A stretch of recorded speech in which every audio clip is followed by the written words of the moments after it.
भारतीय जनता पक्षाने पश्चिम बंगालच्या विधानसभा निवडणुकीत दणदणीत विजय मिळवत सत्तेची सूत्रे हे भाजपच्या हाती असतील हे त्यांनी आधीच दाखवून दिलं होतं। आणि आज अखेर 9 मे रोजी शुक्रवारी शुवेंदू अधिकारी यांनी राज्याचे नवे मुख्यमंत्री म्हणून शपथ देखील घेतली आहे। राज्यपाल RN रवी यांच्या उपस्थितीत लोकभवन येथे आयोजित केलेल्या भव्य समारोहात त्यांच्यासह म्हणजे शुवेंदू यांच्यासह 5 मंत्र्यांनी ही शपथ ग्रहण केली। या व्हिडिओच्या माध्यमातून ते 5 मंत्री कोण आहेत, पश्चिम बंगालच्या शपथविधी सोहळ्यात भाजपने नेमका आता काय मास्टर स्ट्रोक खेळलाय, या 5 मंत्र्यांना शपथ ग्रहण करून हा नेमका काय मास्टर स्ट्रोक आहे ते जाणून घेऊया। आणि हा शपथविधी तर पश्चिम बंगालच्या मुख्यमंत्री पदाचा होता, मग यात शिंदेची एवढी जोरात का चर्चा सुरू आहे, सगळं काही या व्हिडिओच्या माध्यमातून आपण जाणून घेऊया।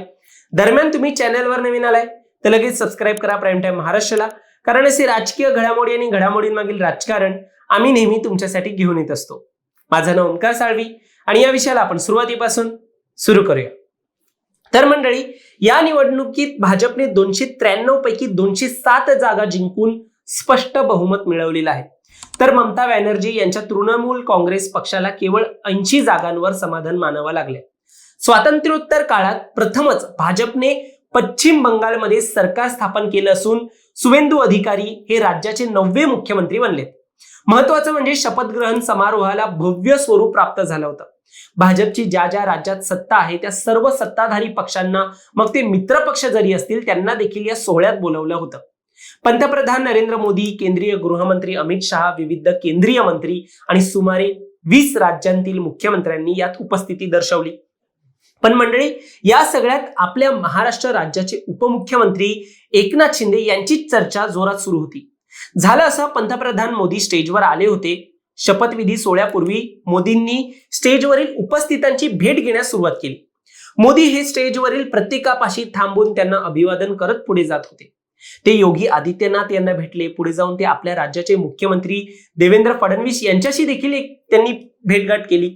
मात्र नंतर अजून एक प्रत्येकाला अभिवादन करत पुढे जात असतानाच महाराष्ट्राचे उपमुख्यमंत्री एकनाथ शिंदे यांच्यापाशी ते आले आणि तेव्हा बराच वेळ शिंदे यांच्यापाशी ते थांबले होते।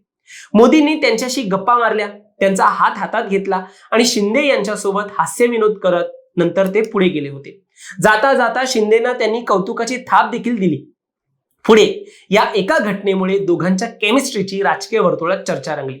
जिकडे फडणवीसांसमोर फक्त हात जोडून स्वागत केलं त्यांनी, त्या तुलनेत शिंदेना दिलेला वेळ हा जास्त चर्चेचा होता।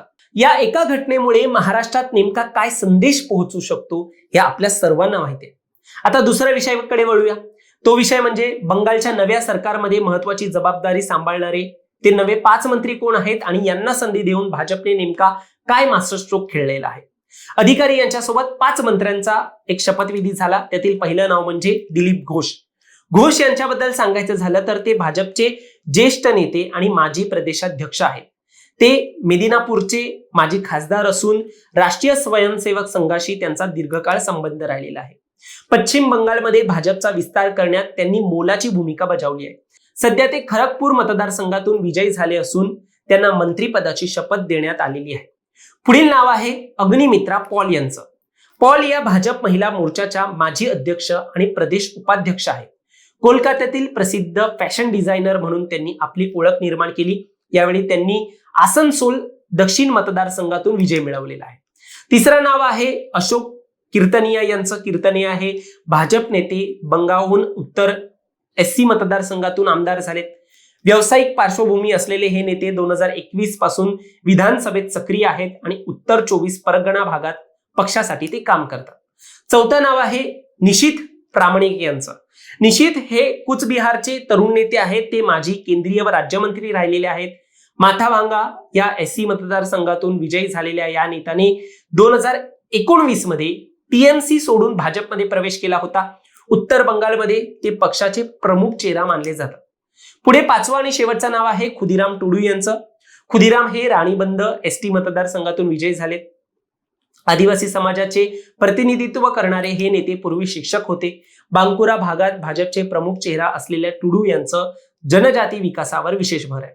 पाहिलं म्हणजे विविध भागातून, विविध क्षेत्रातून महिला नेत्या देखील मंत्रिपदाची शपथ या वेळेला त्यांना देण्यात आलेली आहे. त्यामुळे हा एक मास्टर स्ट्रोक मानला जातोय की सगळ्यांना संधी देण्याचं भाजप हे काम करत आहे आणि विविध पक्षांना एक तो एम जो आहे, तो सेटबॅक जो आहे तो देतोय की बघा आम्ही कसं एक मंत्रीपद देतो, कसे नेते निवडतो, हे आमच्याकडून शिका, अशा प्रकारचा संदेश एक भाजप देत आहे. आता या सर्व नेत्यांनी शुवेंदू अधिकारी यांच्या नेतृत्वाखालील सरकारमध्ये शपथ घेतली आहे. शपथ घेतल्यानंतर शुवेंदू अधिकारी यांनी सांगितलं की पश्चिम बंगालमध्ये सोनार बंगला घडवण्यासाठी आम्ही पूर्णपणे वचनबद्ध आहोत.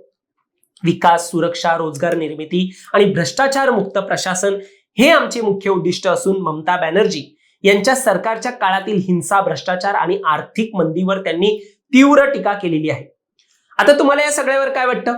शिंदेची जी चर्चा रंगली आहे त्याबद्दल काय वाटतं? आणि हा जो मास्टर स्ट्रोक खेळलेला आहे, वेगवेगळ्या मंत्र्यांना म्हणजे वेगवेगळ्या लोकांना या मंत्रिपदासाठी संधी दिलेली आहे, त्यावरती तुम्हाला काय वाटतं? तुमचं मत देखील आम्हाला कमेंटमध्ये सांगा. आणि असेच राजकीय घडामोडी पाहण्यासाठी सबस्क्राईब करा प्राईम टाइम महाराष्ट्राला. धन्यवाद.